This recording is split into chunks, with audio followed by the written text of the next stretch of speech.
Tonight, a family in Searsport is grieving the death of 4-year-old Camden Servisky. Maine State Police say he drowned in a pond at an apartment complex last week.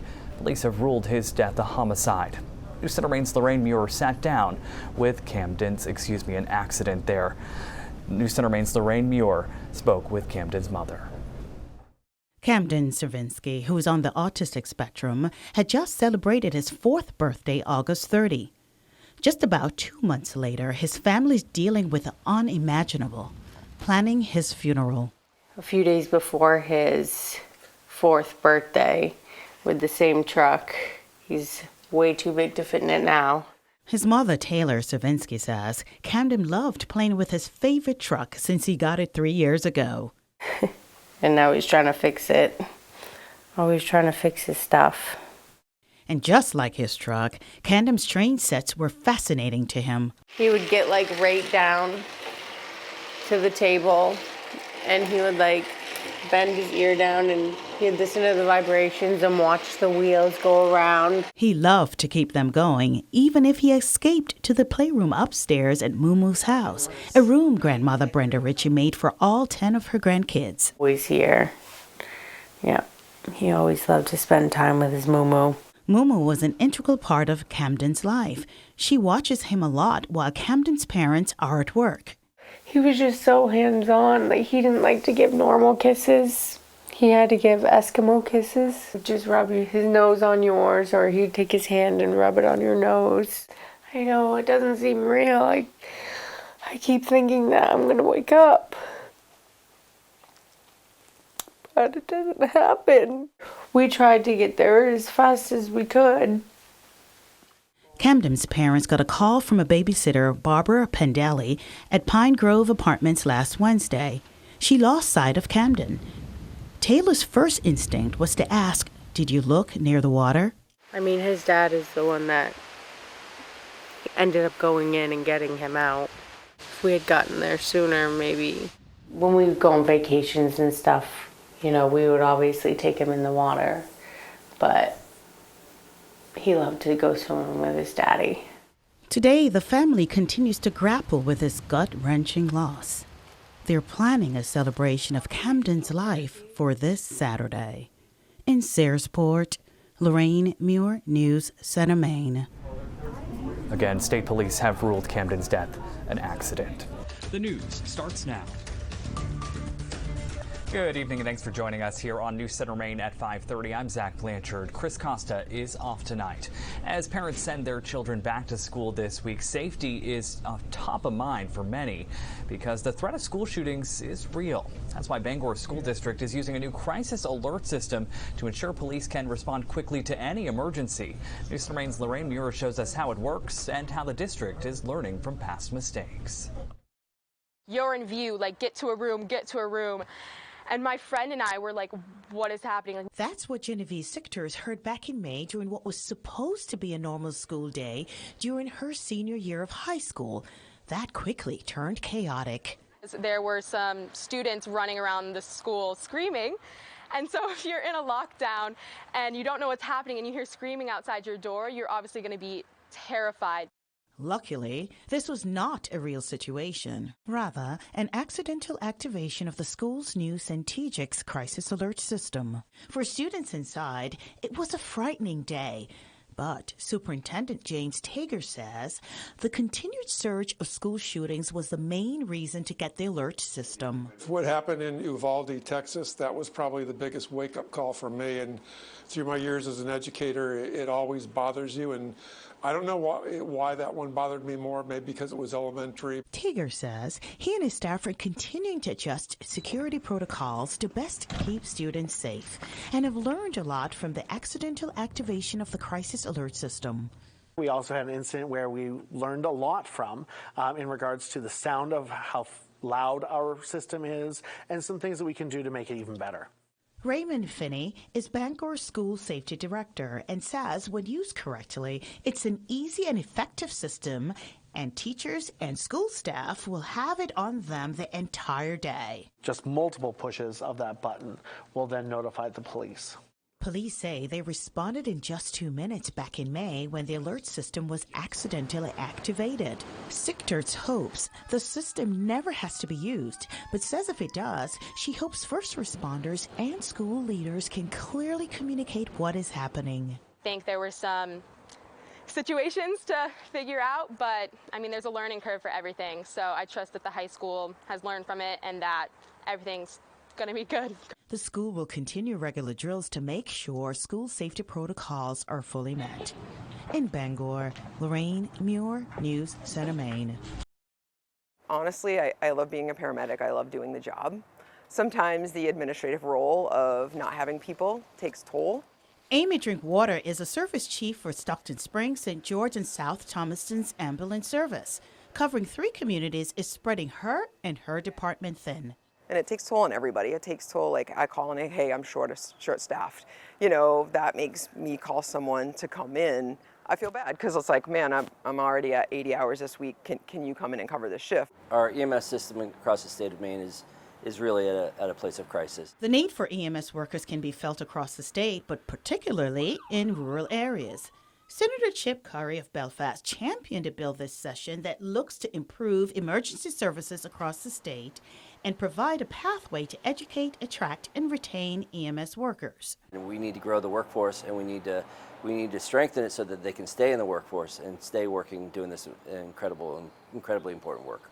A recent Blue Ribbon Commission studying EMS in Maine recommends spending $70 to $90 million to create a more sustainable EMS system.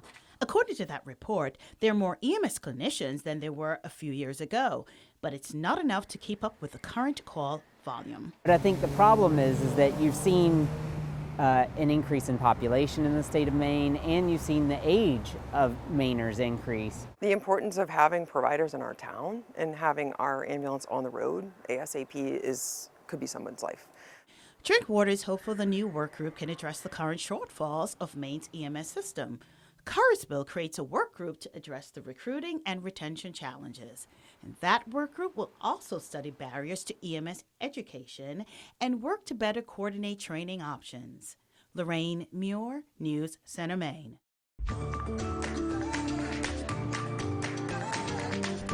There is a lot of talk nationally right now on how to manage diversity, equity, and inclusion in all aspects of our lives.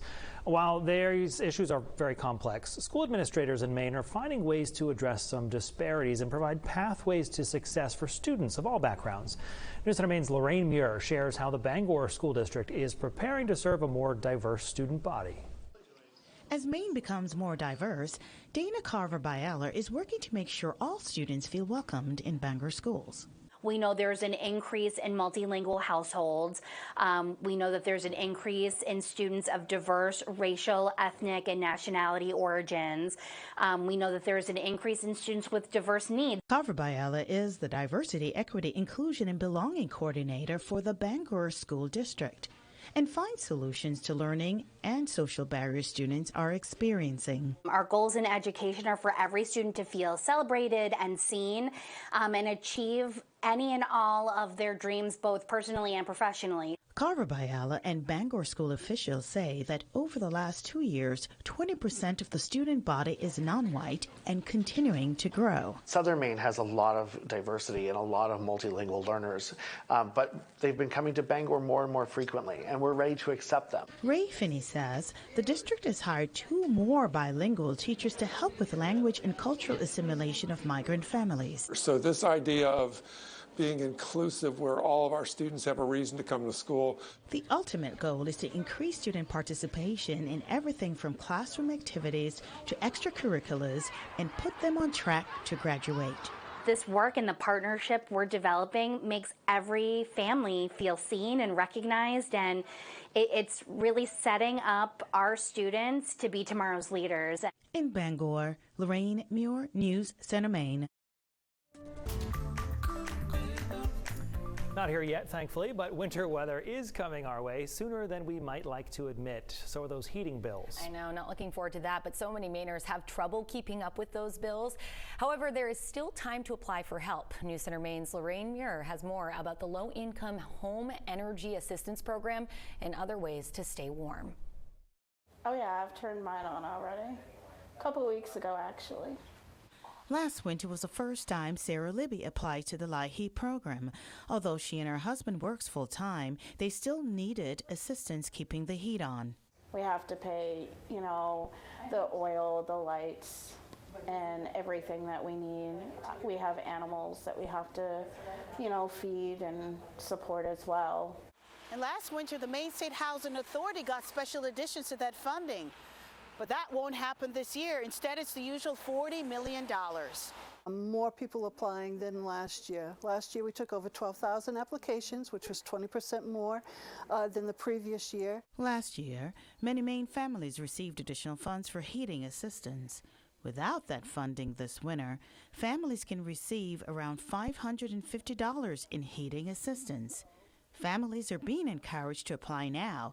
It takes about 6 weeks to determine if you qualify. If you are denied and you're over income, we have the Good Neighbor Fund that we can offer 100 gallons. That's 100 gallons of fuel to help heat your home that Penquist will consider tapping into, or suggest other programs that can assist you. There's also churches, the Salvation Army, there's 211. So there's plenty of programs out there that can help, and we know it's going to be a hard year this year. It's a huge need in the state of Maine, and there's a lot of great organizations that are helping people, try to get them connected, get support they need to get the fuel they need. Organizations say this year there are more calls coming in to them for help, and there's help for those who need it, whether or not you're eligible for LIHEAP benefits. In Bangor, Lorraine Muir, News Center, Maine.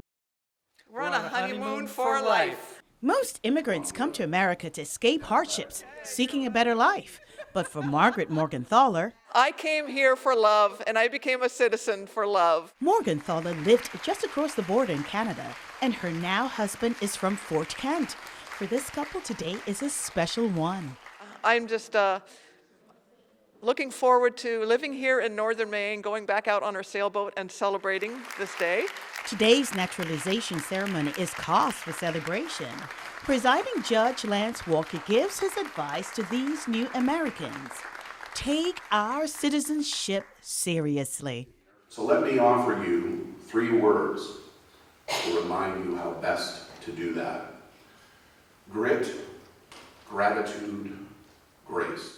Anil Karunikar has been in Maine for years and today is an American citizen.